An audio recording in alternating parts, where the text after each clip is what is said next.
Hi and welcome everyone, this is the Hobo Prepper. I am Friar Tuck. Thank you for joining me. Okay, so you guys heard me talk in previous videos about Heflin. Well, Heflin happens to be a very well-known trail city, and for those of you that are wondering what a trail city is, you're about to learn. I'm going to introduce you to some people that will be able to help explain it to you and share with you a little bit of the experiences that I've been having here. Other than almost getting bit by a couple of dogs today, this has been an absolutely great experience, and enjoy the video. I'm Tammy Perry. I am the economic developer and the Main Street director for the city of Heflin. I have been with the city for 27 years. I was formerly the park and rec director, and that was at the point I got involved with the trails. So we are officially a trail town for the Pinhoti Trail. And to me, this means, it means helping the hikers, assisting the hikers. This Pinhoti Trail is in our back door. And for the longest, a lot of people did not recognize what this trail was. And it's done several things for us. It's helped us to, have a positive name for the city of Heflin as being a trail town, because we may not have a large budget, but we can be nice. And people in the South are known to be nice and helpful, and I think we do a very good job of that in the city of Heflin. It also means, I guess stimulating the economy for the city of Heflin, because we make it easy for you to get from one location to another, to eat, resupply, the clinic sometimes the pharmacy, whatever the hikers need. We try to make it easy for them when they're in our town. It also, let's see, I'm trying to think what else I feel like is positive.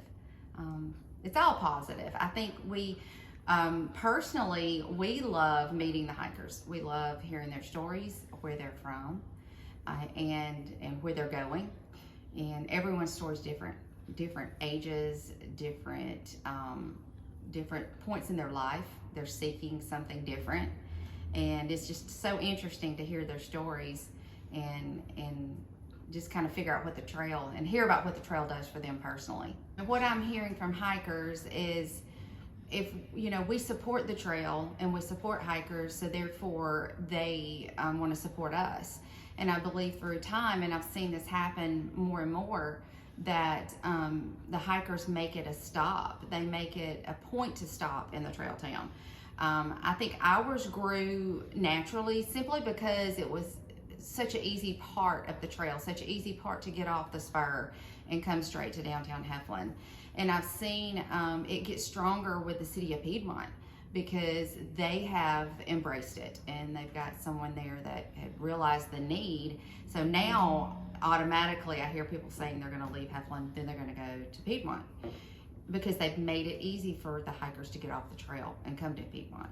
So I think you have to make your effort, but then the hikers make the effort to come to town and resupplying. They always spend money. If they stay in the motel, they stay a night or two, eat in our restaurants, and that part, it stimulates the economy, and also at the same time gives us a good reputation. So the Cahoka Creek Park is really the reason all of this has, I guess, happened. Cahoka Creek Park we've been working on since 2003, I think, as part of our outdoor recreation, to increase our outdoor recreation program, because we were losing kids at 12 years old. So, our idea was, let's give them lifetime sports. Let's give them things that they can take with them forever. So we built a 18-hole disc golf course there. And from that opened the door to have kayak camps, disc golf camps, hiking camps, just all the environmental ed programs, partnering with all the different organizations around us. And we have an educational classroom there, and that's where we offer the hikers that they can stay there. They can stay in the pavilion. There's restrooms available, there's power available, and water available, and then a roof.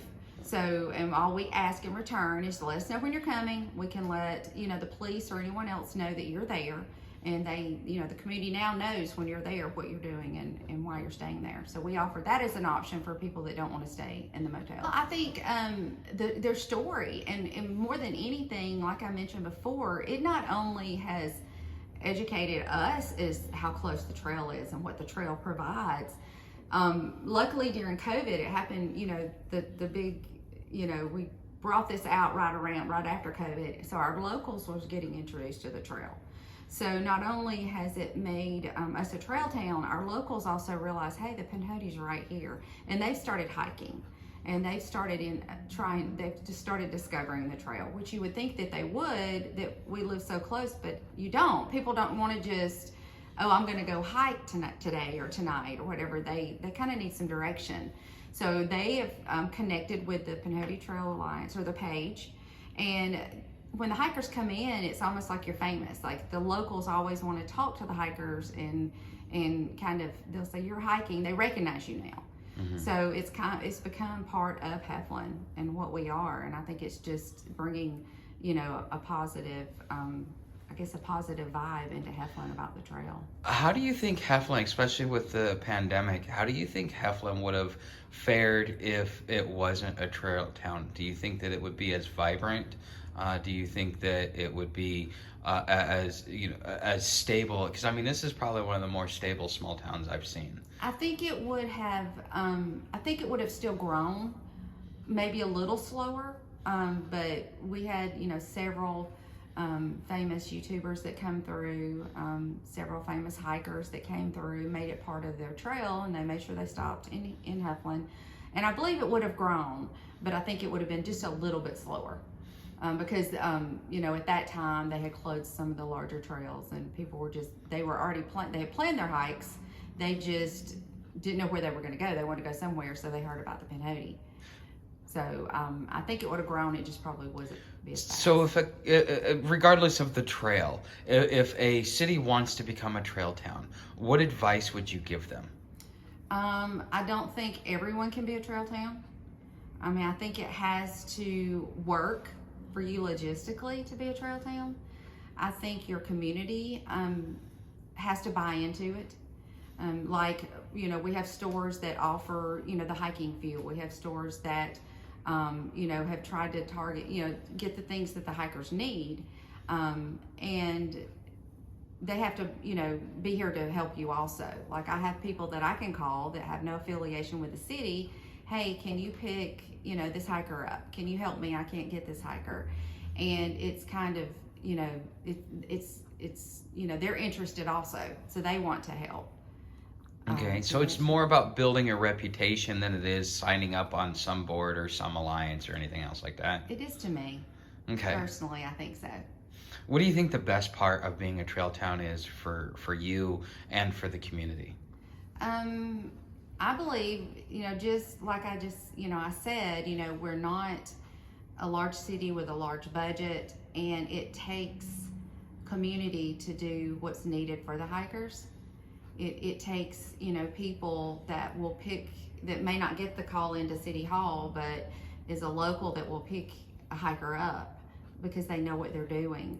And I think it takes everyone buying in to make it happen. I've had several cities call me from Virginia and other places. They're like, how did you do it? And if, and their mayors weren't on board, or maybe their council or their different people weren't on board, and it's hard to do it, and I think unless everyone's on board. What are the negative drawbacks of being a trail town? Because I'm sure everything has a positive and a negative. The negative, I hate to call it a negative, but not having a business here that could help with shoveling.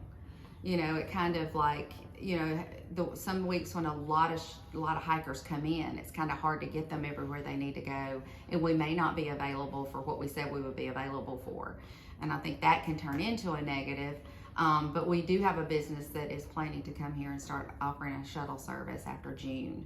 Nice. So, and maybe even a hostel would be hostel has been looked at time and time again, so that's something that is very needed and very wanted. It's just got to be right person, right time, right property. Property has been a big issue with the hostel. Okay, so if somebody wants to take advantage of what it is that you offer and wants to get picked up, give us like where they get picked up at, and like what times to call, like and stuff like that, so that they kind of have an understanding. Because all I knew is it was Monday through Friday, and you know, that was pretty much all I knew, because that was all that was ever talked about. My cell number's on there also. I'm not sure where it is in relation on Far Out, but I mean, you can pretty much call my cell number anytime. And if I can't get you, I'll try to get someone else to get you. So there is City Hall's numbers on there. But like I said, my number's on there too, and it's hard to kind of catch me at my phone because I may be in and out.